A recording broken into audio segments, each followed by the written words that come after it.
महाराज जी एक प्रश्न था महाराज जी आपने अभी साधु संघ की बात कही। महाराज जी सिद्ध संत जो हैं या उस कोटि के महापुरुष हैं उनमें तो विकार आदि का कोई सवाल ही नहीं है, और उनके संग से चाहे उनके सानिध्य में रहो किसी भी प्रकार का हमारे नकारात्मक नहीं, हमारी प्रेमा भक्ति और भक्ति उज्ज्वल ही होगी महाराज जी। पर आजकल एक महाराज जी प्रसंग था, आज ही का प्रश्न था, मैंने किया नहीं उसमें उसमें था कि किसी को साधक या वेश में देखा, उसका सानिध्य हुआ, वो घर में बार बार आने लग गए। अभी वो घर में बार बार आने लग गए तो फिर संग दोष से पारिवारिक जनों में मतलब कोई संपर्क हो गया, फिर वो नकारात्मक वृत्तियां और फिर एक अश्रद्धा हो गई। महाराज जी ये बहुत बड़े स्तर पे हो रहा है कि हम जान नहीं पाते। महाराज जी हमने जैसे बताया कि उस कोटि के महापुरुषों उसमें तो कोई कमी नहीं, बट साधक कोटि का जो वेश अभी भी धारण किया है। वैसे पहली बात हमें ये ध्यान रखना चाहिए कि हम संत संग करें। जैसे आप हमसे सत्संग किए, आप हमारी बात मानो और अपने घर जाओ और हमारी बात को अपने जीवन में उतारो तो तुम्हारा काम बन जाएगा। किसी संत से लगाव न करे सांसारिक। आप हमारे घर में आए, आपके घर हम बार बार जाएं, ये सिद्ध संतों में तो ठीक है कि जो भगवत प्राप्त संत हैं, भूल न दें कुमारक पाऊं। जैसे गेहूं चना है, उसको ऐसे बो दो तो जग जाएगा, लेकिन भून के बो तो कभी नहीं जगेगा। जो सिद्ध संत होते हैं वो भुने हुए अन्न के समान होते हैं, उनमें कभी विकार नहीं पाया जाएगा। लेकिन जो साधक होता है वो भगवान के मार्ग में चलने के लिए अभी तैयार हुआ है तो वो फिसल सकता है। और कुछ पाखंडी होते हैं जिनका कोई भगवान से मतलब नहीं, कोई साधना से मतलब नहीं, केवल भेष का आश्रय लेकर रुपया पैसा भोग, ऐसे लोगों से बचना चाहिए। देखो हम सबको इतना ज्ञान है कि एक दृष्टि में हमें पता चल जाएगा आप हमारी तरफ कैसे हेर रहे हो, पता चल जाएगा कि नहीं चल। खास करके माताओं में ये विशेष भगवान ने शक्ति रखी कि अगर पुरुष देख रहा है, आप एक बार देख लिए तो आपको पता चल जाएगा ये किस दृष्टि से देख रहा है। अगर हमको थोड़ी भी हरकत किसी साधु महात्मा में ऐसी दिखाई दे, छूने की चेष्टा, काम भरी दृष्टि से देखना, या इस तरह के उपदेश करना कि तन समर्पित कर दो, ये मतलब इस तरह के नौटंकी नाटक, वहां दोबारा नहीं जाना चाहिए और अपने घर तो बुलाना नहीं चाहिए। घर तब बुलाओ किसी संत को जब 10-5 बार उसके यहां जाकर और उसके आचरण देख लिए, उसका व्यवहार देख लिया कि पवित्र व्यवहार है। अच्छा थोड़ी देर के लिए हम पवित्रता का नाटक भी कर सकते हैं, इसीलिए कह रहे 10-5 बार जाके हम उससे देखा। और सही पूछो तो सच्चे संतों को फुर्सत कब है तुम्हारे घर जाने की? कब फुर्सत है? वो अपने भगवान के मार्ग में, भगवान के भजन में लगे। भगवान की सृष्टि है तो अच्छे हैं तो बुरे भी हैं, बुरे हैं तो अच्छे भी हैं। असली नोट है तो नकली भी नोट है, नकली है तो उसका असली भी है। तो हमको चाहिए कि सोच समझ करके हम सत्संग करें। घर तो बुलाना तब चाहिए जब समझ ले कि भगवान की कृपा से साधु संग मिल गया। आप 1000 बार जब प्रार्थना करोगी ना, 1000 बार, तो वो हाँ कह दे तो सौभाग्य की बात है कि आपके घर उनके चरण पड़े। और जहां आपने कहा घर आओ, हाँ आ जाएंगे, कौन सा फोन नंबर है, समझ लो कि मतलब मामला कुछ गड़बड़ है, अभी मामला ठीक नहीं है। जब आप संत से कहोगे ना घर आ जाओ तो उनको पहाड़ जैसा लगेगा कि यार अपना नियम छोड़ के, अपना भजन छोड़कर इनके। जब आप 100 बार रोगी, प्रार्थना करोगी, तब चलो अच्छा बच्चा, और जाके कुछ खा पी लिया, हमारा कल्याण हो, हमारा मंगल हो। ऐसा नहीं, संतों के घर जाने से हमारा घर तीर्थ हो जाता है। संत चरण रज, संत चरणामृत, संत उच्छिष्ट जहां वो पाए वो सब मंगल। लेकिन इसी बातों का दुरुपयोग किया जाता है। जो सच्चे मार्ग के पथिक नहीं है उनसे बहुत बचना चाहिए। गलत आचरण सतमार्ग में मतलब ऐसा नहीं, जैसे मान लो गृहस्थ हो आप गलत आचरण, तो हमें समझाना चाहिए नहीं बेटा, ये भगवान के मार्ग में इन बातों का प्रवेश नहीं, अपनी आदतों को सुधारो। अपने ऐसा नहीं कि और हम उसको गलत आचरणों में ढकेल दें, वो एक गिर रहा है ऊपर से लात हम और मार दें। तो ये हम लोग संतों के सहारे से ही भगवान के मार्ग में चलते हैं। अगर संत ही हमें धोखा दे दें, संत ही हमारे साथ व्यभिचार करें, संत ही हमें गंदे मार्ग में लगावें, तो संत काहे को? तो ये बातें थोड़ा बहुत प्रवीणता पूर्वक देखनी चाहिए कि ज्यादा नाटक फाटक जहां दिखाई दे बहुत दूरी बना के रखो। क्योंकि नकली हीरा तो बहुत मिल जाएगा, लेकिन असली हीरा जो घन का प्रहार सह जाए, असली हीरे की पहचान क्या होती है? उसको ऐसे रखो और घन का प्रहार करो और वो टूटे ना, तो असली हीरा। काम, क्रोध, लोभ, मोह, मद, मत्सर, इनका प्रभाव जिनके ऊपर ना हो, वो असली संत। अगर इनका प्रभाव है तो संत काहे का, फिर काहे का संत? तो ये चीजें देखनी चाहिए। ये चीजें बहुत ज्यादा जोर से चल रहे हैं, बहुत जोर से चल रहे हैं। अपने प्रवचन से, अपने लहजों से, अपने हाव भाव से जनता को मोहित करना, रुपया निकालना, विषय भोग करना, इन बातों से बचता रहे। कभी ऐसा नहीं हो सकता कि किसी संत के द्वारा तुम्हारा अमंगल हो। साधु ते हो या न कारज हानि, कभी नहीं हो सकता, कभी नहीं हो सकता। जैसे ऊसर में बीज चाहे जितना बो, कभी अंकुरण नहीं होगा। ऊसर बरसई तृण नहीं जामा, संत हृदय जिम उपज न कामा। संत के हृदय में कभी ऐसा नहीं हो सकता कि वो तुम्हारे साथ कोई गलत व्यवहार करे। अगर गलत व्यवहार कर रहा है तो संत नहीं है। हाँ, कभी कभी साधक से चूक हो जाती है, तो इसीलिए साधक को एकांतवास कहा गया है। उसको घर घर जाने के लिए अनुमति ही नहीं है।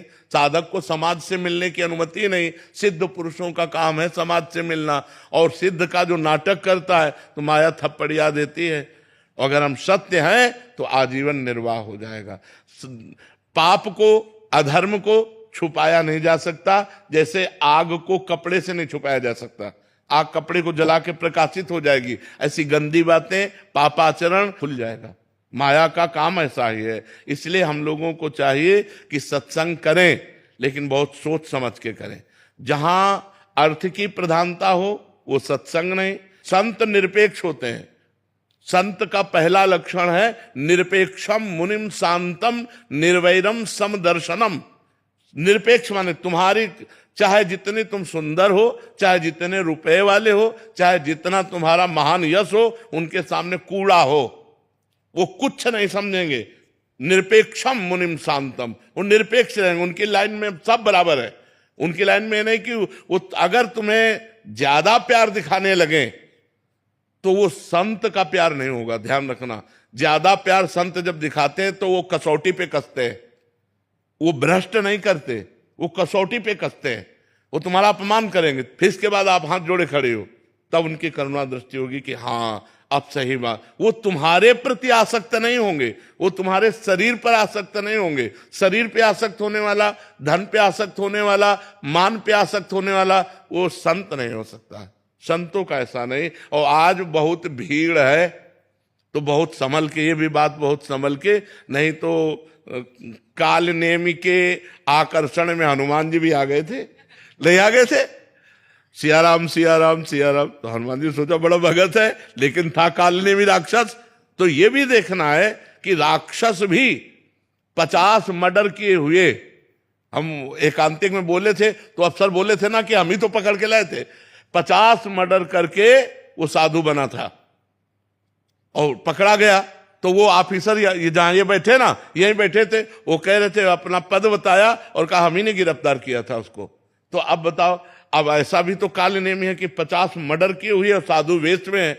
तो हमको थोड़ा सा संभलना है, हमें देखना है, जांच परख करके हमें संग करना है। कहीं सत्संग के रूप में कुसंग ना आ जाए, कहीं सत्संग का भेष लेकर कुसंगति हमारे घर। अब जैसा आप बता रहे हैं कि मान लो साधक घर आना जाना शुरू हुआ तो श्रद्धा भाव प्रकट किया, अब इसके बाद वो किसी से गलत संबंध बना ले तो फिर ऐसा जी। एक इसमें आप जब गुरुजनों से, शास्त्रों से जब संत महिमा का वर्णन सुनते हैं या सुनते हैं कि वेशधारी है, और ऐसी श्रद्धा होनी भी चाहिए महाराज जी, कौन किस रूप में, असली को हम नकली समझ लें फिर अपराध की वृत्ति बन जाती है, और नकली को असली समझ जाएं फिर बाद में ऐसी स्थिति हो जाती है। तो महाराज जी इस स्थिति में प्रारंभिक में कैसे समझे महाराज जी, हम कैसे उससे पहला संकेत? हम पहली बात बता दिया कि माताओं बहनों में या पुरुषों में भगवान ने एक शक्ति दी है नेत्र में, कि हम आपकी तरफ कैसे देखते हैं आपको पता चल जाएगा। पहला, यार हम लोग मनुष्य हैं, कोई पशु थोड़ी है, हमें पता है कि आप हमारी तरफ कैसे देख रहे हो। एक होता है देखने का तरीका, वो देखने का तरीका, वो बोलने का भी एक तरीका होता है। लच्छेदार भाषण दे करके आदमी को फंसाना, तो अपने को समझ में आ रहा है कि ये जलेबी फेंक रहा है ये टेढ़ी मेढ़ी जो जलेबी फेंक रहा है, ये फंसाने वाली बात बोल। साधु महात्मा हम कहते हैं कि अपने आप आपको समझ में आएगा, नहीं समझ में आएगा, अपने आप समझ में आएगा सत्य क्या है और सत्य क्या है। असत्य का तो पता चल ही जाता है कि यार नौटंकी नाटक पाखंड कर रहा है, अपने आप समझ में आ जाएगा।